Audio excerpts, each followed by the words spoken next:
বয়স যখন 40 হয়ে যায় 45 হয়ে যায়, যাদের 2-3টা বাচ্চা হয়েছে, কথা বলতেছে, হঠাৎ করে হাসলো, জোরে হাসলো বা একটা কাশি দিল, ফট করে 2-3 ফোঁটা প্রস্রাব লিক হয়ে গেল। তাহলে এটা হলো ওই যে ব্যায়ামটা ডেলিভারির পরে, এই ব্যায়ামটা না করার জন্য কিছু ব্যায়াম আছে। এই ব্যায়ামগুলো আমাদের স্বাভাবিক ডেলিভারি হোক, সিজারিয়ান সেকশন হোক, এই ব্যায়ামগুলো আমাদের সবার জন্যই প্রযোজ্য। কারণ আমার প্রেগনেন্সিতে কিন্তু ওজন বাড়তেছে, ওজন স্বাভাবিকভাবে 10 থেকে 12 কেজি ওজন বাড়ে। এই ওজনের মধ্যে আমার ইনক্লুড হবে কি কি, বাচ্চার ওজন আছে, গর্ভকুলের ওজন আছে, যে মাছটা যে পানির ভিতর জিওল আসছিল, তার মানে যে লাইকার এমনি যে পানির মধ্যে থাকে মাছটা, তাহলে সেটার ওজন আছে। তারপরেও সর্বোপরি বডিতে কিছু ফ্যাট ডিপোজিশন হয়, দেখা যাবে যে স্লিম ঐশ্বরিয়ার মতো ফিগার ছিল, সেও কলা গাছের মতো মোটা হয়েছে। এই ফ্যাটগুলা সাধারণত থায়ে, তারপরে কোমরে, তলপেটে, এই জায়গায় আমার ফ্যাটগুলা জমা হয়। তাহলে আমার কিছু ব্যায়ামও করতে হবে, পাশাপাশি ব্রেস্ট ফিডিং। তাহলে আমার ব্রেস্ট ফিডিং দিলে ওই ফ্যাটগুলো বার্ন হয়ে আবার যে পাতলা ছিল সে ঐশ্বরিয়া আবার সে পাতলা হয়ে যাবে। এগুলো হলো গোপন বুদ্ধি। এই জিনিসগুলা জানতে হবে। এই জিনিসগুলা জানলে আমার বাচ্চাও পেলাম, আমার নিজেও সুস্থ থাকলাম, নিজেও আবার বডি ফিটনেস। এটার জন্য আলাদা ডাক্তার দেখানোর দরকার নেই, আলাদা কোনো মেডিসিনের দরকার নাই। তাহলে যেহেতু প্রেগনেন্সি ডেলিভারি একটা মায়ের জন্য বডিতে একটা সুনামির মতো, সুনামিতে যেরকম তছনছ হয়ে যায়, একটা প্রেগনেন্সি একটা ডেলিভারিতে একটা মায়ের শরীরে সেরকম তছনছ হয়ে যায়, এবং এটা স্বাভাবিক হইতে সময় লাগে।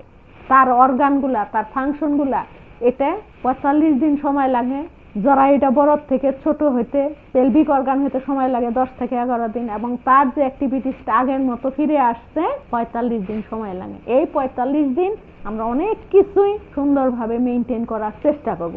শুধুমাত্র আমার কোন জিনিসটা আগের মতো থাকে না, বেশি অ্যাক্টিভিটিস হয়, সেটা হলো ব্রেস্ট। যেহেতু ব্রেস্ট ফিডিং, সে এতদিন মায়ের পেটে থাকছে, মায়ের পেটে সে আম্বিলিক্যাল কর্ড, প্লাসেন্টার মাধ্যমে সে তার খাবার দাবার এভরিথিং পাইছে। তাহলে এখন ডেলিভারি হয়ে গেছে, এখন ব্রেস্ট হবে ফুল ফাংশনিং।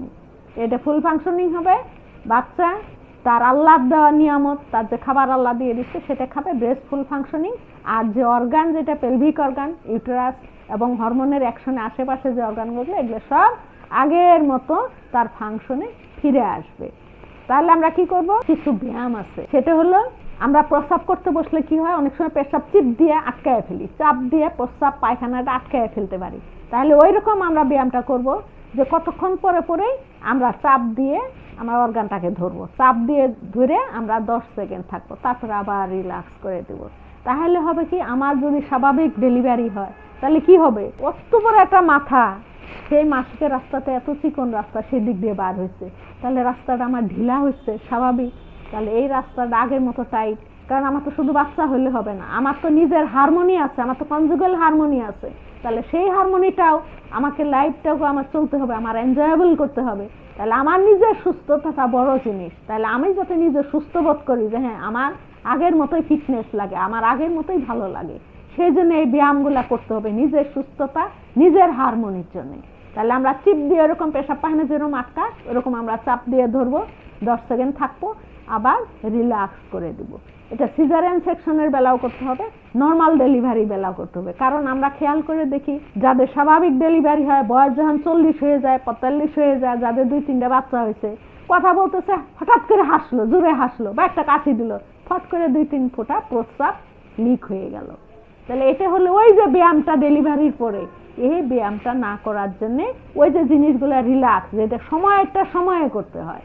তাহলে এই ব্যায়ামটা যদি সে করে, এই ব্যায়ামটা সবসময় করবে, 6 সপ্তাহ তো করবেই, তারপরেও কন্টিনিউ করবে, কোনো সমস্যা নাই। তাহলে চিপ দিয়ে ধরবে, 10 সেকেন্ড থাকবে, ছেড়ে দিবে। এই ব্যায়ামটা তাকে করতে হবে।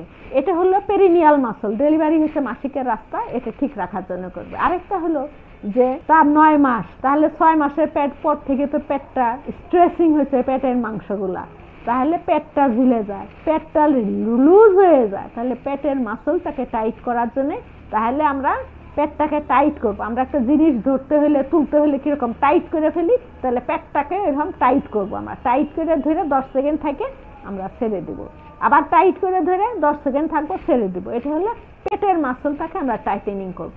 তাহলে একটা হলো পেটের মাসলের টাইটেনিং এর ব্যায়াম, আর একটা হলো মাসিকের রাস্তা, এগুলোর হলো টাইটিং এর ব্যায়াম। তাহলে আমরা এই ব্যায়ামটা অবশ্যই অবশ্যই করব।